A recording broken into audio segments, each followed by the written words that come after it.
Ruang kolaborasi modul 3.1 Pengambilan keputusan berbasis nilai-nilai kebajikan sebagai pemimpin. Studi kasus dilema etika, calon guru penggerak Angkatan 8 Kabupaten Banyumas. Dari kelompok 3, terdiri dari Teguh Budianto SPD, Rahmawati Tami SPD, Kartika Sari SPD, Faridatunida SPDI. Tujuan pembelajaran, CGP dapat berbagi, berkolaborasi, dan menerapkan keterampilan pengambilan keputusan berdasarkan 4 paradigma, 3 prinsip, dan 9 langkah pengambilan dan pengujian keputusan. Kasus yang kami ambil, pada akhir tahun pelajaran, sekolah mengadakan rapat kenaikan kelas yang dihadiri oleh kepala sekolah dan dewan guru. Dalam rapat tersebut, semua guru kelas melaporkan hasil belajar siswanya. Dalam rapat tersebut disepakati bahwa untuk kehadiran 80% dan nilai terendah 3 mata pelajaran, nilai sikap sekurang-kurangnya baik dan telah mengikuti seluruh kegiatan belajar mengajar yang sudah ditetapkan sekolah serta mengikuti asesmen formatif dan sumatif.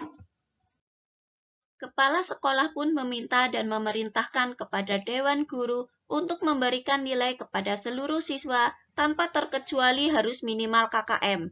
Karena bila ada siswa yang tidak naik kelas dikarenakan tidak sampai nilai KKM, khawatir siswa tersebut malu tinggal kelas dan akhirnya putus sekolah dan hal tersebut akan bertentangan dengan peraturan pemerintah daerah dan pastinya sekolah akan mendapat teguran keras, padahal faktanya banyak sekali murid yang nilainya di bawah KKM, namun jika tetap dinaikkan dan mendapat nilai yang menulis daftar KKM seolah-olah tidak ada ketegasan dari pihak sekolah dan menganggap penilaian yang dilakukan guru sia-sia saja, yang ujung-ujungnya terjadi sistem tembak nilai sehingga reputasi sekolah dipertaruhkan.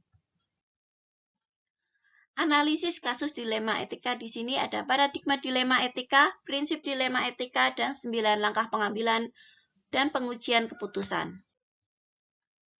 Paradigma dilema etika, dalam kasus tersebut ada rasa keadilan lawan rasa kasihan.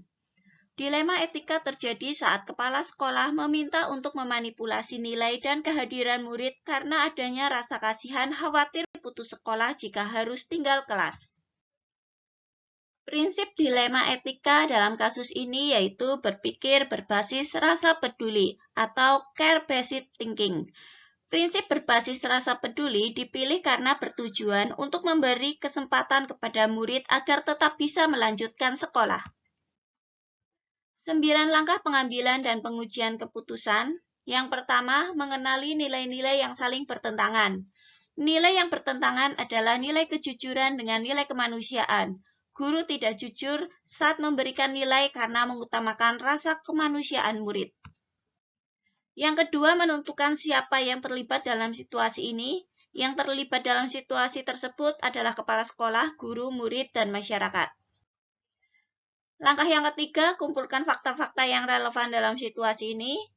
Beberapa murid memiliki nilai kurang dari KKM dan ketidakhadiran melebihi batas maksimal sehingga tidak memenuhi syarat kenaikan kelas.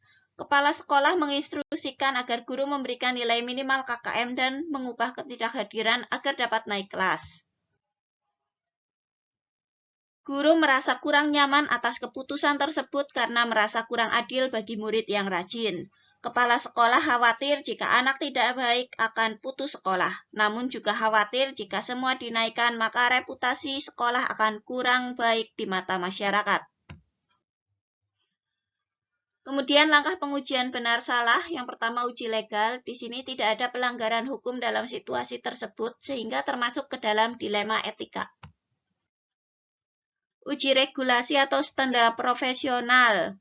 Ada pelanggaran kode etik profesi dalam kasus ini. Hal tersebut dapat dilihat dari guru memberikan nilai yang tidak sesuai dengan aturan presentasi nilai akhir kenaikan kelas. Ketidaksesuaian tersebut dapat dibuktikan dari kehadiran murid yang tidak cukup, kurangnya nilai harian, dan murid hanya datang pada saat ujian akhir kenaikan kelas berlangsung.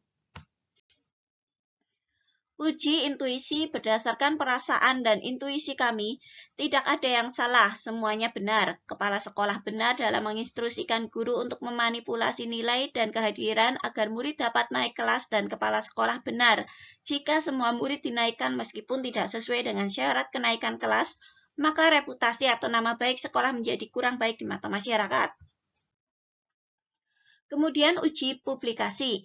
Jika keputusan saya dipublikasikan di media cetak atau elektronik atau menjadi viral di media sosial, saya merasa tidak nyaman karena akan merusak nama baik pribadi dan sekolah. Uji panutan atau idola. Keputusan yang akan diambil adalah memberikan nilai KKM, karena mementingkan nilai kemanusiaan murid agar tidak putus sekolah. Kemudian pengujian benar lawan benar. Dalam pengujian benar lawan benar, paradigma yang sesuai dengan situasi tersebut adalah rasa keadilan lawan rasa kasihan, justice vs mercy. Kemudian melakukan prinsip resolusi.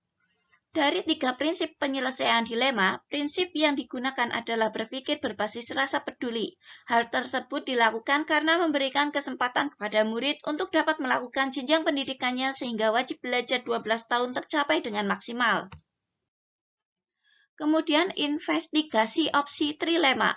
Murid yang nilai rapotnya dinaikkan menjadi nilai KKM tidak diberikan oleh guru begitu saja. Namun, ada perlakuan khusus berupa pemberian tugas tambahan yang harus dikerjakan oleh murid. Kemudian buat keputusan. Keputusan yang diambil adalah memberikan nilai sesuai KKM dan ketidakhadiran tidak melebihi batas. Dengan catatan, murid telah diberikan tugas tambahan agar meminimalisir ketidakadilan yang dirasakan murid lain. Kemudian lihat lagi keputusan dan refleksikan. Berdasarkan keputusan yang diambil, maka anak yang nilainya di bawah KKM tetap mendapatkan nilai KKM untuk mengantisipasi anak putus sekolah apabila tidak naik kelas. Hal menarik dan tak terduga. Hal menarik di sini nilai kemanusiaan lebih diutamakan pada kasus tersebut karena menyangkut masa depan anak. Hal tak terduganya akan terjadi kasus yang sama setiap tahunnya apabila tidak ditangani dengan baik. Kesimpulan, tahapan pengambilan dan pengujian terhadap studi kasus pilihan apakah telah tepat atau belum. Pengambilan dan pengujian terhadap kasus yang dipilih sudah tepat. Mengapa? Karena sudah sesuai dengan 9 langkah pengambilan dan pengujian keputusan. Masihkah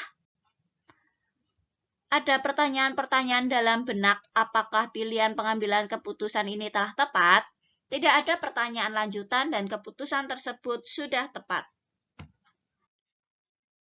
Daftar tugas atau checklist tugas kolaborasi semuanya ada. Baik studi kasus pilihan mengandung unsur dilema etika, memuat salah satu paradigma dari 4 paradigma dilema etika, memuat salah satu prinsip dari 3 prinsip dilema etika, memuat 9 langkah pengujian untuk menguji ketepatan pengambilan keputusan, memuat hal-hal menarik atau tak terduga yang ditemui dalam menganalisis studi kasus pilihan. Hasil penugasan masing-masing anggota telah diserahkan sebelum tenggat waktu yang diberikan. Setiap anggota telah menyepakati paradigma, prinsip, dan hasil pengujian yang telah disepakati bersama dan siap mempresentasikan ke forum. Hasil pengeditan terakhir telah dilakukan masing-masing anggota. Dan semuanya sudah dikumpulkan di LMS masing-masing. Matur nuwun. Salam guru penggerak, tergerak, bergerak, menggerakkan. Salam dan bahagia. Terima kasih.